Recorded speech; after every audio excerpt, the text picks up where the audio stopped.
Thank you all for coming in a little early this morning. I know yesterday was pretty bad, and I wish I could say that today's going to be less so, but that isn't going to be the case. There's going to be considerable turmoil in the markets for the foreseeable future.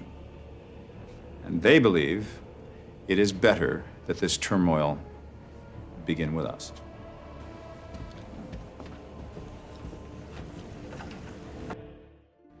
You know, I was gonna work on a banger thumbnail for this video, and then I realized how prescient and self-aware the Hyenas logo already was. The job's already kind of done for me here. I didn't really have to do anything. Jokes just write themselves. It's not often you see the branding for a product fully embrace its own mortality, but then again, I don't think most people with a brain figured Hyenas would have much of a life to begin with anyway, so mortality is kind of being used a bit loosely here. Hyenas is dead, and the logo itself seemed to realize its own fate from the outset. Those crossbones. People have been saying for more than a year that it would be dead on arrival, that the writing was on the wall the second investment started pouring into this irreverent FPS game, a good 5 to 7 years behind market trends, in an already hyper-saturated market.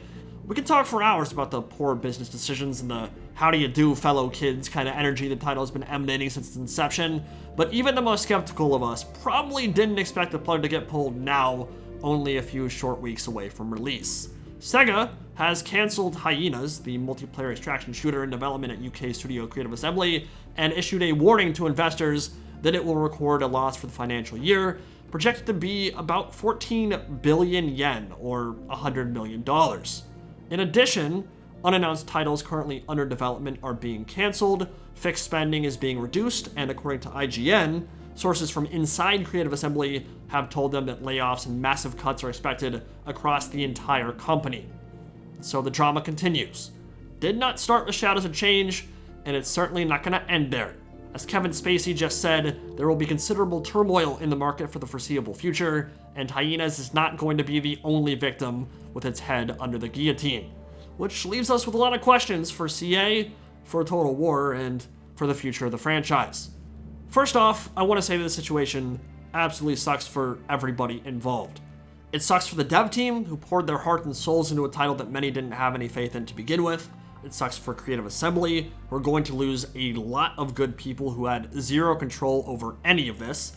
It sucks for the people who are going to lose their jobs and potentially careers in an economic downturn. And it sucks for fans of the series, who may indeed have said, "I told you so," but probably aren't going to find solace in that fact once the fallout becomes more readily apparent, and I think that chicken is coming home to roost sooner than many of us would like. It's kind of the crux of the issue for me here.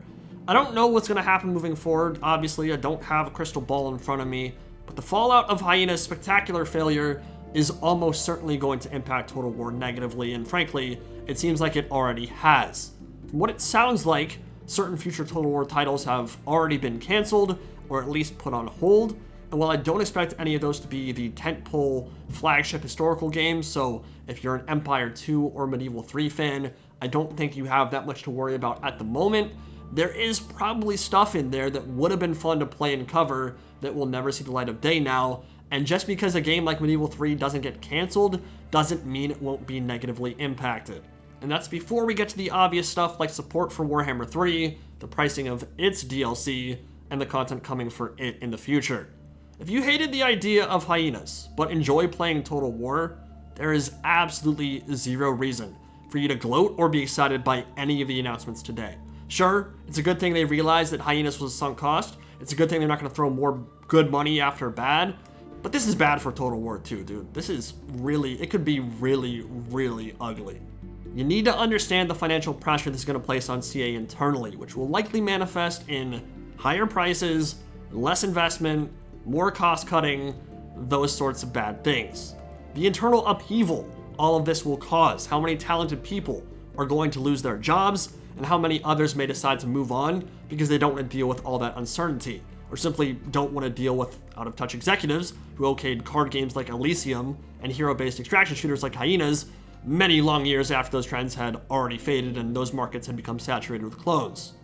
If you lose your best employees, it's gonna be hard to make good games. That kind of brain drain can be seriously detrimental to a company and the products they make, which in turn kind of makes the whole separate teams thing ring a bit hollow now, right?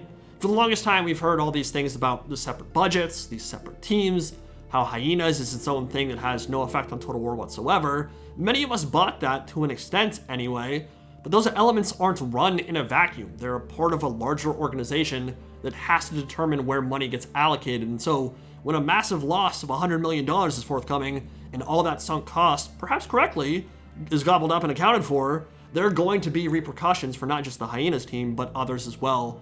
And we are already seeing that, and we're like 6 hours into this damn thing. It is going to get uglier. We don't know the half of it yet. Obviously, I hope I'm wrong on that front, but I don't think I am. If what we're hearing from IGN rings true, or is even half true, it's pretty bad over there in Horsham right now. And in this case, it's just more bad news for Total War and the people who work on those games.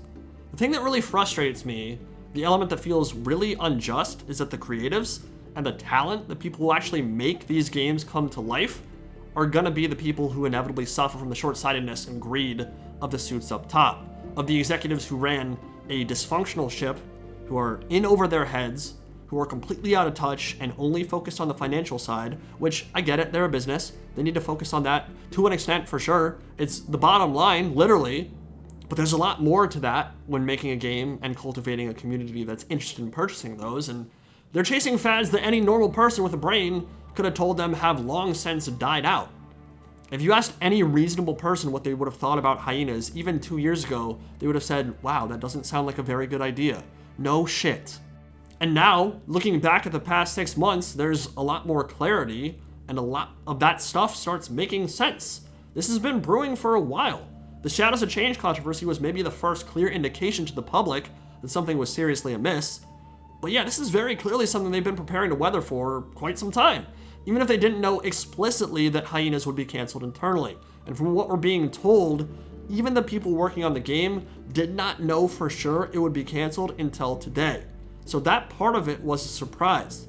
But it is very clear the higher-ups have been preparing to take a major hit from Hyenas regardless. When you look at the pricing for Shadows of Change, even the Chaos Force back in April or May, when you look at Total War Pharaoh, which will likely be another financial drain for the company moving forward. Pharaoh should not be a full-price Total War title. It's clearly a saga in all but name, which isn't inherently a bad thing. I don't think Pharaoh's going to be a terrible game. It seems the devs have put a lot of effort into giving it its own identity, and they're clearly passionate about the project, but there is absolutely no way to justify a $60 price point for the content that it's offering. And if it had come out 5 years ago, it would have been priced like Thrones of Britannia was, which is to say a $35 or $40 game, max.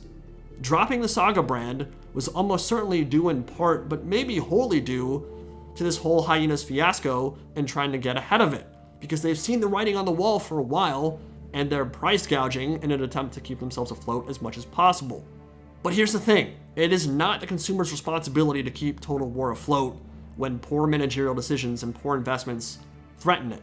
To be honest, I did not think that they could be threatened. We've been talking for quite some time now about how they're the biggest games developer in the UK. You would think they'd be in a really good financial position, but it's kind of obvious when you look back on it and say, oh, well, yeah, they invested $100 million into a game that flopped and they didn't even sell it. Yeah, that can turn things on its head pretty quickly. And while I do not believe that Creative Assembly is in any danger of going under anytime soon, this is a big blow to the franchise. I don't think there's any doubt about that. And there's absolutely no reason from a consumer's perspective to subsidize a product that isn't worth the money, that isn't offering good value. And in my opinion, Shadows of Change was overpriced and not good value, and Pharaoh is overpriced and not good value. Again, if the price was completely irrelevant, I think they'd be fine products in and of themselves, and in a vacuum, probably fun to play and worth enjoying. But the value proposition at that price point isn't there, and CA's really hurting their brand if they think that this can be the standard moving forward. Less or same content for double the price? Ain't it, chief. Customers are seeing through that, and they're getting tired of it. Especially when it's not really translating to good support for the titles that should be those tentpole financial pillars of stability you'd expect. On the Shadows of Change front, that DLC was a little bit of the straw that broke the camel's back, where the grumbling finally turned into actual rage. So where do we go from here? Honestly, I really don't know. In the coming days and weeks, I think we're going to get a much better picture of how CA's employment structure was hit, how many were laid off, that sort of thing. We'll probably get some stories from disgruntled employees, might get a better picture developing that way. And again, I'd like to extend my sympathies to those who lost jobs today, because the vast majority, maybe all of those people, really had no say in what they were working on. They were talented people, just doing their best, in many cases probably pouring their hearts and souls into a product, and they're the ones who got screwed.